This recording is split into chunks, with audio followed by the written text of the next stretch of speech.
Hello viewers, আশা করি আপনারা সকলেই ভালো আছেন।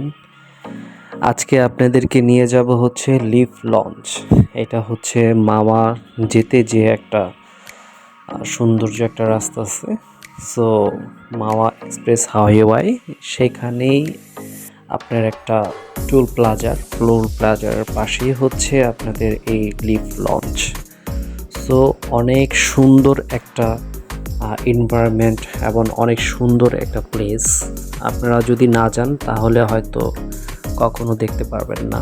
সো আপনারা যদি যান কখনো তাহলে এই সৌন্দর্য উপভোগ করতে পারবেন। লিফ লঞ্চটা অনেক সুন্দর, বিশেষ করে রাত্রের বেলা যদি আপনারা যান সেক্ষেত্রে আপনাদের এই সৌন্দর্য উপভোগ করতে পারবেন। তো অবশ্যই আপনারা লিফ লঞ্চে ঘুরে আসবেন, তাহলে এই সৌন্দর্য উপভোগ করতে পারবেন। শুধু রাত্রের বেলায় সৌন্দর্যটা লাগে, দিনের বেলা ততটা সুন্দর লাগে না, বাট সুন্দর লাগে, কিন্তু রাত্রের বেলার প্লেসটা একটা অসম, একটা সুন্দর। সো লিফ লঞ্চের খাওয়া দাওয়ারও অনেক সুন্দর। আমাদের অফিসের প্রোগ্রাম ছিল, আমরা সবাই এখানে গিয়েছিলাম লিফ লঞ্চে, সেখানে আমরা অনুষ্ঠান করেছিলাম এবং সেখানে জম্পেস একটা আনন্দ হয়েছিল। আমরা সেখানে নাচ গানও করেছিলাম। সো সেটার কিছু ভিডিও মুহূর্ত আমি দিয়েছি। সো আপনারা লিফ লঞ্চে কেউ যদি যেতে চান তাহলে যাত্রাবাড়ি হয়ে যেতে হবে। যাত্রাবাড়ি এক্সপ্রেসের এখান থেকে আপনার হয়ে যেতে হবে। তো বেশি একটা দূরত্ব না, যাত্রাবাড়ি থেকে সর্বোচ্চ 40 মিনিটের মতো লাগে, 30 থেকে 40 মিনিটের মতো লাগে। সো আপনারা অতি সহজেই এই ঢাকার একটা কাছে এমন একটা প্লেসমেন্টে যেতে পারবেন। এবং লিফ লঞ্চের খাবারগুলো অনেক ভালো, অনেক ফ্রেশ, অনেক সুস্বাদু, কোনো প্রকারের কেমন খারাপ কোনো খাবার ওনারা প্রোভাইড করে না। সো তাদের খাবারটা অনেক ভালোই দিয়ে থাকে। আপনারা যদি যান তাহলে অবশ্যই এনজয় করতে পারবেন। ডে লং ট্যুরের জন্য অনেক ভালো, সেখানে আপনারা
সো অফিসে কিছু এনজয়েবল মুহূর্তটা আপনার সাথে শেয়ার করলাম।